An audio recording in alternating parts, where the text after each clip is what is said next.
Merhabalar, ben Taygun Uzunay. Sizlere bugün biraz kendimden, biraz yaptığım projelerden, biraz da hizmetlerimden bahsetmek istiyorum. SEO ve dijital pazarlama alanındayım. Bu alanda yaklaşık 10 yıldır çeşitli projeler yürüttüm, çeşitli hizmetler verdim. Web tasarım, SEO danışmanlığı, reklam yönetimi gibi hizmetler verdim. 2020 yılında kendi şirketimi kurdum ve güzel de oldu. Pandeminin başlangıcında birçok işletme bundan zarar görürken özellikle yazılım, dijital pazarlama alanı çok hype yaptığı bir dönemdi. O sebeple pandeminin nimetlerinden yararlanan kesimdeyim açıkçası. Yaklaşık 3 aydır da Almanya Heidelberg'de yaşıyoruz. Türkiye'den aslında birazcık radikal bir kararla, birazcık risk alarak, birazcık da korkarak geldik. Bunu da uygun bir zamanda aslında anlatmak isterim ama bugün sizlere Zamram Software çatısı altında Maps Tracker ne yapar? İşletme haritalarınızı nasıl sıralamasını yükseltebilirsiniz? İşletmenizin istediğiniz noktaya nasıl getirirsiniz? Bunlardan bahsetmek istiyorum. Çünkü web sitesi tarafında SEO çalışmaları güzel bir noktaya gelebiliyor ve doğru çalışmalarla doğru noktalara, doğru sıralamalara, daha doğrusu istediğiniz sıralamalara daha rahat gelebiliyor. Fakat haritalar tarafı öyle değil. Google'ın son update ile beraber genelde haritalarda ilk 10 işletme gözükmeye başladı ve sonrası artık ne yaparsa yapsın moduna girdi Google. Biraz da bunun amacı AI Search'ü genişletmek, AI Search'ün daha fazla kullanılmasını sağlamaktı. Aynı zamanda arama motorunun da daha aktif kullanılmasını, web sitelerinin biraz daha aktif olarak öne çıkmasını sağlamaktı diye düşünüyorum Google tarafında. O sebeple bir işletme ilk 10 sıralama içerisinde yoksa çoğu zaman yok oluyor. Sektörde birçok işletme var. Yani bugün bir avukatsanız, bir nakliye firmasıysanız, bir diyetisyenseniz birçok durumda aynı semtte belki 50 tane aynı sektörde hizmet vermeye çalışan, para kazanmaya çalışan işletme oluyor. Bunların arasından da doğru stratejilerle sıyrılabilmeniz için belli analizlere ihtiyacınız oluyor. Bu analizleri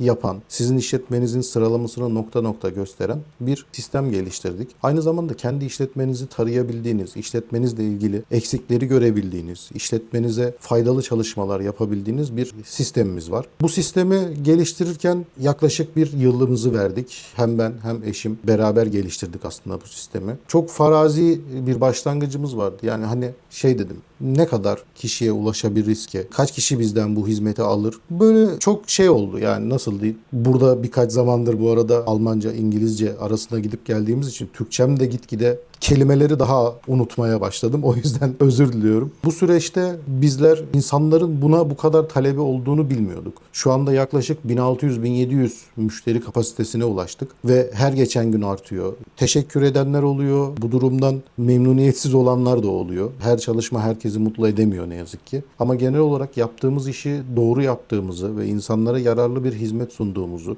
bu hizmetin insanların işletmelerine gerçekten katkı sağladığını düşünen taraftayım. Bu hizmeti ben veriyorum diye değil, analizler, sonuçlar böyle söylüyor. Şimdi birkaç tane hem analiz hem Maps Tracker ne yapar? Maps Tracker'ın diğer sistemlerden farkı ne? Bunları göstermek istiyorum size. Öncelikle Maps Tracker, burada bir işletme analizi sayfamız mevcut. Bu işletme analizinde siz kendi işletmenizin ismini yazdığınızda direkt Google'daki işletmeler arasından sizin işletmenizi bulabiliyorsunuz. Burada bulunmak istediğiniz anahtar kelimeleri yazıyorsunuz. Mesela Avcılar SEO Ajansı, SEO Ajansı, bir de SEO uzmanı kelimesine bakalım. Maps Tracker'ın en büyük farkı, işletmenizin genel olarak konumunu biliyorsanız arama derinliğini ayarlayabiliyorsunuz. İster Top 20'de, isterseniz de Top 60'a kadar işletmenizin sıralamasını detaylı bir şekilde analiz edebiliyorsunuz. Genel olarak kullanacaklara tavsiyem, ilk başta Top 20'de arayıp işletmeniz ilk 20 sıra içerisinde yer alıyorsa oradaki sonuçları görmeniz. Daha sonrasında Top 60 araması yapabilirsiniz. Burada işletmenizin arama noktasını seçebiliyorsunuz. Yani sistem diyor ki 5 kilometre yarıçapında 20 nokta, 40 nokta, 50 nokta, 100 veya 150 noktada arama yapabilirsiniz. Bu noktalarda Maps Tracker'ın en büyük farkı ortaya çıkıyor. Maps Tracker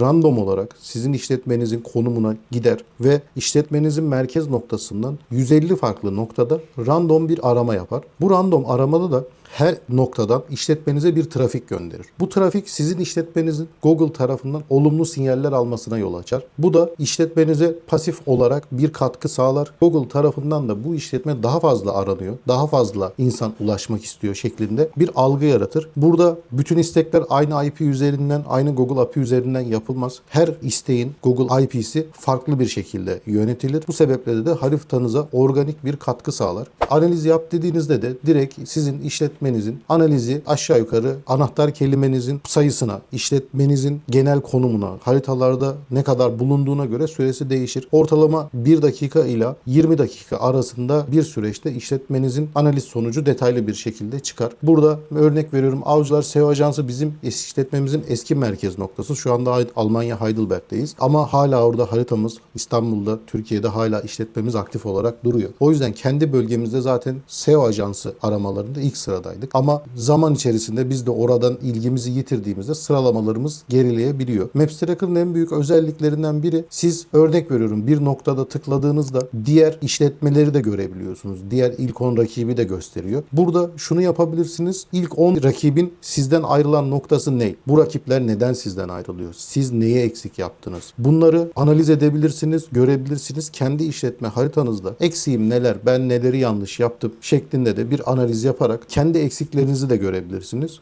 En büyük avantajı bu. Burada yaptığınız tüm aramalarda sizin işletmenize organik olarak bir trafik sağlar MapsTracker. Bu trafikte de sizin işletmenizin daha fazla bulunması, sıralamasının yükselmesini olumlu yönde etkiler. Ben sürekli her seferinde girip bunu mu yapacağım demenize gerek yok. Ortalama haftada 2 kere, örnek veriyorum, bir salı günü bir de perşembe günü yapmanız sizin işletmeniz için bayağı yararlı olacaktır. Çünkü işletmenizin trafik aldığını Google'a bir şekilde söylemeniz gerekli veya Google'ın bunu sinyallerle görmesi gerekli. Bunun dışında bir de düzenli arama sistemimiz var. Random da yapabilirsiniz bu düzenli aramayı, biraz önce gösterdiğim gibi. Bir de burada grid sistemler şeklinde arama yapabilirsiniz. Örnek veriyorum, burada SEO Ajansı kelimesinde biz ilk başladığımızda 24. sıraya kadar erişen yerler vardı. 18.06.2026'da yapmışız en son aramamızı. Bir de bugün yaptığımız bir analizimizi göstermek istiyorum size. Bugün yaptığımız analizde de aynı noktada işletmenin geldiği sıralamayı geçmiş olarak rahatlıkla görebiliyoruz. Burada işletmemiz neredeydi, nereye geldi, hangi konuma çıktı, bunların hepsini detaylı bir şekilde görebiliyoruz. Aynı şekilde diğer anahtar kelimelerde de bunları görebiliyoruz. Örnek veriyorum, ayın 19'unda 22. 7. 6. sıralarda olan yerlerimiz varmış. Ama bugünün tarihine geldiğimizde mesela 20. sırada olan yerimiz daha önceden 24. sıradaydı. Bu süreçlerde çok hızlı ilerlenemiyor. Yani bazı noktalarda çok hızlı verim alabiliyorsunuz ama bunlar süreç çalışması ve SEO kapsamında olan çalışmalar. Doğal olarak işte ben bir işlem yaptım, hemen ertesi gün ilk sırada olayım, herkesi geçeyim şeklinde bir şey olsaydı zaten insanlar bunu çok rahat bir şekilde yapabilirdi. Bu çalışmalarında bir anlamı, bir detayı kalmazdı. O sebeple Google biraz daha düzeni seven, daha düzenli hizmet alınmasını isteyen, insanların kendi alanında ilgilenmesini, oraya emek vermesini sağlayan tarafta, daha doğrusu isteyen tarafta. Siz emek verirseniz zaten bunun sonuçlarını alırsınız. Haritalar üzerinde analiz dışında bizim birkaç farklı hizmetimiz var. İlk olarak harita pinleme çalışması. Pinleme çalışması şunu yapar. Google haritalar üzerinde sizin haritanız için atıflar oluşturur. Yaklaşık 55.000 atıfla çalışıyoruz. 55.000 atıfın içerisinde sizin işletmenizin ID'leri, bilgileri, anahtar kelimeleri, sizin işletmenizle ilgili diğer referans veren sitelerden, sosyal medya adreslerinizden bilgiler olur. Bu pinler geldiği noktada yapılan aramalarda Google'a şunu der: bak, burada bu hizmeti veren bu isimli bir işletme var.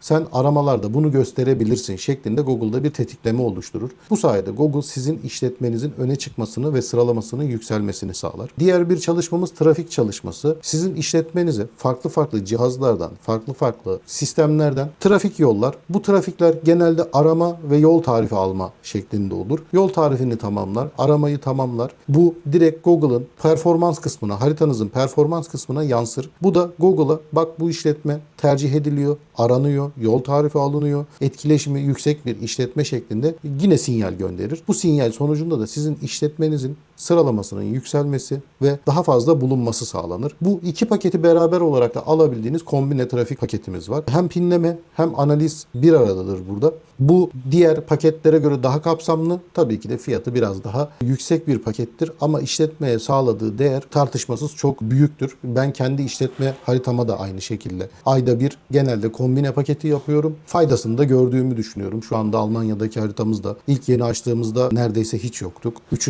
4. sayfalara denk geliyordu sıralama olarak. Şu anda ilk sayfaya girebildik bölgemizde ve Heidelberg hem startupların hem teknoloji şirketlerinin biraz fazla olduğu bir bölge. Aynı zamanda üniversitedeki işte computer ve data science bölümlerinin de çok olduğu bir şehir. Orada da burada da bir yer bulabilmek, burada da sıralamaya girebilmek tabii ki de güzel. Aynı zamanda sistemimizde işletme analizi yapabileceğiniz ücretsiz bir kısmımız bulunuyor. Bu bizim kendi şahsi tecrübelerimize göre işletmenizin nelere ihtiyaç duyduğunu, nelerin eksik olduğunu taradığımız ve bu taramada işletmenize herhangi bir sizi hizmete yönlendirmek veya bu işletmeyi yüksek çıkartalım, kötü çıkartalım da bu işletme bizden hizmet satın alsın gibi bir şey gözetmiyoruz. Bunu yapanlar var sektörde. İnsanlara sizin spam skorunuz yükselmiş, aman bu çalışmayı almazsanız haritanız kapanır şeklinde baskı yapanlar var. Bizim öyle bir derdimiz yok. Biz zaten bu işletmedeki bu hizmetleri MapsTracker'da aktif olarak birçok insana veriyoruz. O sebeple biraz daha doğru ölçüm yapmaya çalıştık. İşletmenizin uyumluluğuna, adının uyumluluğuna, adresin uyumluluğuna, web siteniz var mı, telefon numaranız var mı, sosyal medya adresleriniz ekli mi, işletmenizin açıklaması ne durumda, işletme adı ne durumda, yorumlardaki güven puanı ne kadar iyi, insanlar anahtar kelimeyi ne kadar kullanmış, bunları analiz ettiğimiz, bir anahtar kelimede yine sıralamanızı görebileceğiniz bir kısım, bu çalışmanın neden önemli olduğu, optimizasyon raporumuz, neler yapmanız gerekli, neleri dikkat etmeniz gerekli, bunları yazdığımız bir rapor çıkıyor. Bu raporu PDF olarak da indirebiliyorsunuz. Haritanızdaki son 5 yorumu da burada indiriyoruz ve bu 5 yorumun da random olarak geliyor ve sizin nelere ihtiyacınız var, neler yapmalısınız, bunları da burada not aldığımız bir işletme analiz sistemimiz var. Zamran Software'da biz daha düzgün, insanlara yararlı ve sizin gerçekten işletmenize faydalı olacak çalışmalar sunmaya çalışıyoruz. Bu konuda da başarılı olduğumuzu düşünüyorum açıkçası. Çünkü insanlardan aldığımız tepkiler, insanların yaklaşımları bunu söylüyor bize. Sizler de MapsTracker'da işletmenizi analiz edebilir, sıralamasını yükseltmek için çalışmalar yapabilir, işletmenize değer katabilirsiniz. Bu konuda hem iletişim numaralarımızdan, hem YouTube yorumlarından, hem WhatsApp hattımızdan istediğiniz zaman bizlere ulaşabilirsiniz.